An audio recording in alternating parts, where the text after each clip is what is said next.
Салам, менин атым Жаркын. Мен ачык айрым сары чач кызмын. Досторум мени Жаркылдак деп чакырышат. Дайыма күлүп жүргөнүмдөн бул ат мага жарашат. Менин атам ар кандай оюндарды ойлоп тагуучу жана коллекционер. Биздин үйдүн бир бөлмөсү атамдын чогулткан оюн приставкаларын жана картридждеги, дисктеги жана DVDдеги оюндар сакталуучу бөлмө. Апам башында аябай каршы болсо да, атам бул оюндардан жакшы акча тапкандыктан аргасыз макул болду. Атам убактысын көбүн ал бөлмөдө өткөрөт.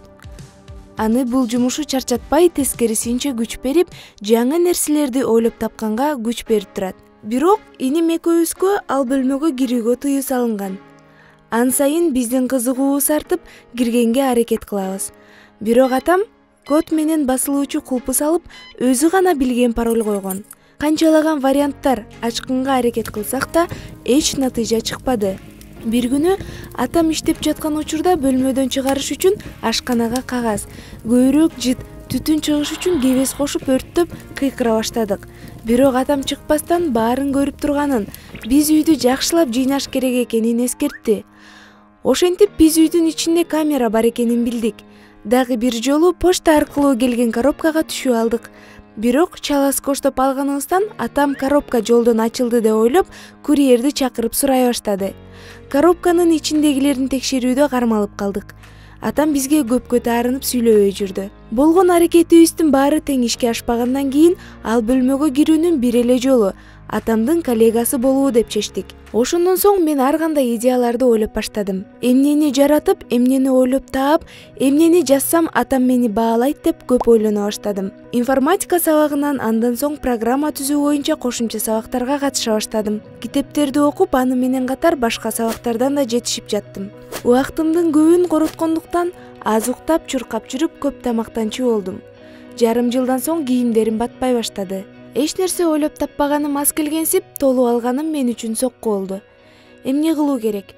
Мен жиндидей болгон графигим менен залга барганга убакыт жок эле. Өзүмдү таштап салдым. Үйдө жатып күчүмдү ыйдан чыгардым. Апам айласы кетип, акыркы убакта сүйлөшпөй калган дос кызымды жардамга чакырды. Макул болуп келди да, мени толук укту да, мени аяй турган ою жок экенин, жок дегенде дене боюмду калыбына келтирүү үчүн бир гана жөнөкөй жол тепкичтерден чуркоо керектигин айтты. Ура! Биздин үйдө 5 тепкич, оңой эле. Мектепте 10 тепкич, шаардык китепканада 40 тепкич. Мунун баарына чуркап барып келсем, жакшы да, эртеңден баштап мага жардамдашаарын жана башка тепкичтерди байкаштырарын айтты. Эртең менен мектептен китепканага жөнөдүк. 40 тепкич анча көрүнбөгөнү менен бир нече жолу чуркасаң оор эле экен. Тепкичтин ортосуна жеткенде ыйламсырап жатып алдым. Жок, мындай болбойт деди досум. Суу дегенге араң жарадым. Бул жакшы ой. Гүлдү да суу жана бир нече стакан алып келди. Алардын ар бирине кичинеден суу куйду да, ар бир тепкичке коюп чыкты. Суу ичкиң келсе суунун артынан чурка. Канчалык ойдулөгөн сайын суу көбүрөөк болот деп мени сүйүнттү.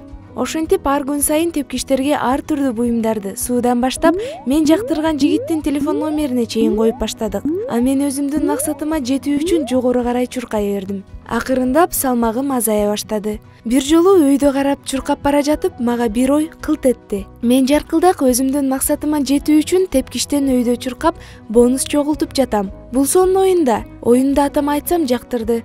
Бирок мен жок дегенде оюнумду 1000 жолу көчүрүү болсо бөлмөгө киргизерин убада кылды. Акыры оюн даяр болду. 3 варианттагы персонаждар Айлана, Төртбурчтук жана Жаркылдак. Биринчи экөө бекер, менин персонажым болсо очко топтош керек. Бөлүмдөр ар кандай оордукта жана көптөгөн ар кандай бонустар бар. Негизгиси максатка жетүү үчүн жогору карай жүгүрүү. Менин айтканым жөн гана. Качан 1000 көчүрүү болгондо атамдын бөлмөсүндө эмнелер бар экенин айтып берем. Каналга жазылып, класс басып, кийинки видеону көрүү үчүн коңгуроону басыңыздар. Салам, менин атым Жасмин. Сиздерде качандыр бир кезде денеңди ток уруп, аба жетпей жаткандай сезим болгон эмес беле? Менде аны кайрадан көргөндө пайда болду. Ал менин алгачкы мектептеги сүйүм. Мектепте окуп жүргөндө узун бойлуу, сулуу байел мага эле эмес, кыздардын баарына абдан жакчу. Чогуу бир компанияда болсок да, мен жактырганымды билгизбегенге аракет кылчумун. Сүйүмдү канчалык катканым менен ичимден тынчтык бербес болду. Акыры сүйүмдү билдирмекке бел байладым. Сүйүү күнү жакындап калгандыктан чоң открытка сатып алып, ичине сүйүү сөздөрүн жазып, сүрөт тартып, болгон сезимимди төктүм.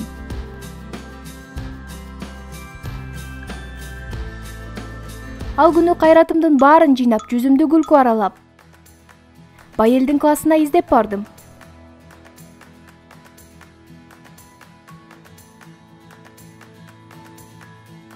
Класста жок болгондуктан балдар менен топтошуп турушчу жерге келсем, ал жерде да көрүнбөйт.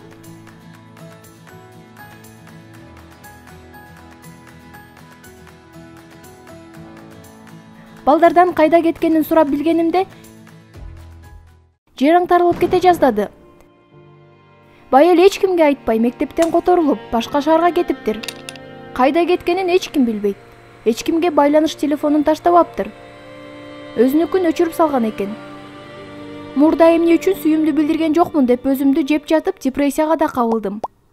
Байел көрүп, мага кабарлашат деген үмүт менен соц тармактардан сезимдеримди билдирген ролик тартып кетирдим. Убакыт өтүп, Байелге деген сезимим да тарап кетти. Университетке тапшырган жылы кайрадан ага жолуктум. Ал мектептегидей эле сулуу болчу. Көргөн көзүмө ишенбей көпкө турдум. Жүрөгүмдө окуучулук күндөрдөгү сезимдер кайра пайда болду. Бул жолу кайрадан аны жоготкум келген жок. Чуркап бардым да бир мектепте окуганыбызды. Ал тургай бир жолу китепканадан жогорку текчесинен китеп алып бергенин бужурай баштадым. Ал көпкө тиктеп тааныбай күлүп турду. Мени таптакыр унутканын билип, кечирим сурадым да басып кеттим. Мен ызаланып ыйлагым келди. Бир топ убакытка чейин жолукпадык. Жолугуп калсак кандай мамиле жасарымды, кетирген катамды кантип оңдорумду билбей жүрдүм. Бир нече жума өткөндөн кийин кайрадан жолугуп калдык. Бул жолкусунда өзү мага карай күлүп басып келди. Мени эстегенин, тамашаларына каткырып күлгөнүмдөн бери билерин айтты. Жада калса бардык компаниябыз менен эс алууга баргандагы сүрөттү көрсөттү. Ал кездеги очки тагынган өзүмдү көрүп уялдым. Бетимдин кызарганын байкап, сени менен маектешкен абдан кызыктуу болчу деди. Биз жолуга баштадык. Ал дагы менин сунушум менен. Өзүмдү асманда учуп жүргөндөй сезип жүрдүм. Байел кыз жигит мамилесине өтө олуттуу болчу. Бул жолу да ата-энем менен таанышкысы келди. Апам менен тааныштырсам да, атама айткым келбей турду. Атам жөнүндө айта кетейин. Апамдын туңгучу боюнда бар кезде атам уулунун төрөлүшүн аябай күтүптүр. Тилекке каршы уулу кичине кезинде чарчап калат. Атам аябай кайгыга батат. Көп убакыт өтпөй мен төрөлөм. Бирок атам уулун унута албай жинди болуп кете жаздайт. Кара магияга кызыгып, ар кандай ырым-жырымдарды жасаганга өтөт. Апам атамдын мынчалык өзгөрүшүнөн коркуп, андан кетип калат. Атам апамдын кетишин көтөрө албай наркотикке бериле баштайт. Бирок андан кутулууга күчү жетип толук айыгат. Психологдордун оор жана көпкө иштеши менен атам мурунку калыбына келет. Апам менен атам ажырашып, атам өзүн алаксытыш үчүн фокус менен алектене баштайт. Атамдын фокусу өтө эле сонун болуп, шоу дүйнөсүндө өзүнө көптөгөн көрүүчүлөрдү топтогонго жетишет. Шоу дайыма караңгы сахнада өтүп, атам Дракулдун ролунда болчу. Эң эле жакшы көргөн фокусу жарганатка айлануу эле.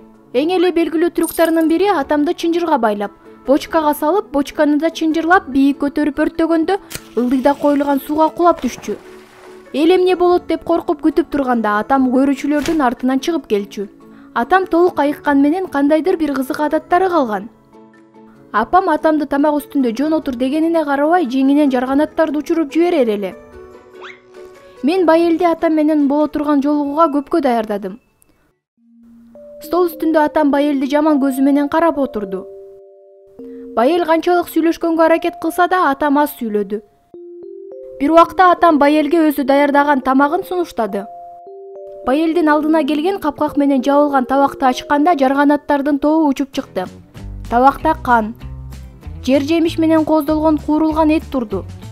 Байел өзүнө келе албай үнсүзсүз отуруп калды.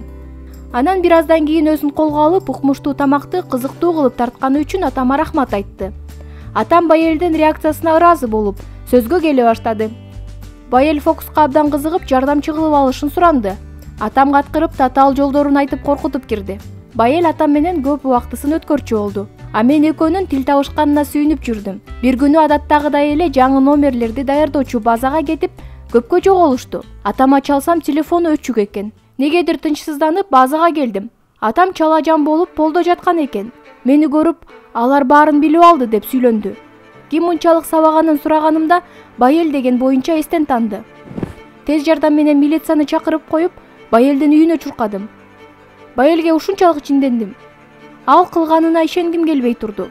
Байелдин үйүнө кирип издей баштаганымда бирөө колундагы чүпүрөк менен оозумду басты. Башым айланып, эсимди жоготуп койдум. Скаттын ичинде Байелдин жанында эсиме келдим. Кечирип кой, ушундай болуп калды дегенде, бул кылганыңдан кийин сени муунтса да аз деп кыйкыра баштаганда, балдар акырынгыла деген башы тасырайган кара костюмчан адамдын үнү чыкты. Баары батыр эле жолгон келгенде бүтөт. Силерди эмне кылышты ошол билет. А силер батыраак казгыла деп Скаттын полун талкалап жаткан бир нече адамга кыйкырды.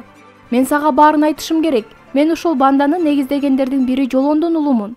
Мектептен кеткенимдин себеби да ушул. Сенин атаң эшиктерди, сейфтерди, коопсуздук системаларын оңой эле ачканга уста болчу. Атам сунуш киргизип, чогуу иштеп калышкан. Уулу чарчап калгандан кийин атаң мээсинен айный баштап, бандага көйгөйлөрдү жарата баштайт. Көптөн бери даярданып жүрүшкөн казинону тоногондон кийин атаңды бандадан чыгармак болушат. Казинону тоноп, акчаларды ушул складка алып келишет. Бирок атаң акчаны өрттөп баштайт. Араңдан зорго 120 миллионду сактап калышат. Ал жерде 500 миллиондо болгон. Бандада атаңды кошкондо 11 киши бар болчу. Атаң мээсинен айный баштаганын билишип, өлтүрбөй эле кое беришет. Качан атаңдын шоусун көргөндө бизди алдап кеткен жокпу деп ойлонушат. Анан сен пайда болдуң. Атам сен аркылуу жашыруун сырды билүү үчүн мени жиберген. А мен сени сүйүп калып, тапшырманы кечеңдете бердим. Фокуска болсо чын дилимден кызыктым. Акыры атам атаңды сабап, акчалар полдун астында катылуу экенин билди. Атаң уулу фокусник. Мунун баарын оозумду ачып угуп жаттым. Аңгыча атайын отряддар терезеден түшүп келип, Жолондон башкасын кармап кетти. Атам өзүнө келип, милицияларга окуяны айтып берген. Полдун астында эч кандай акча жок экен. Атам Жолондун уккусу келген сөздү айтып коюптур. Атам акырындап жакшы болуп, жаңы номерлерге даярданып жатат. Мен канчалык Байелге жинденсем дагы, анын мага болгон мамилеси баарын унуттурду. Жакында биздин үйлөнүү тоюбуз болот. Башыбыздан өткөн окуялар эч качан кайталанбасына үмүттөнөм. Укканыңыздарга чоң рахмат. Класс коюп, каналга жазылыңыздар.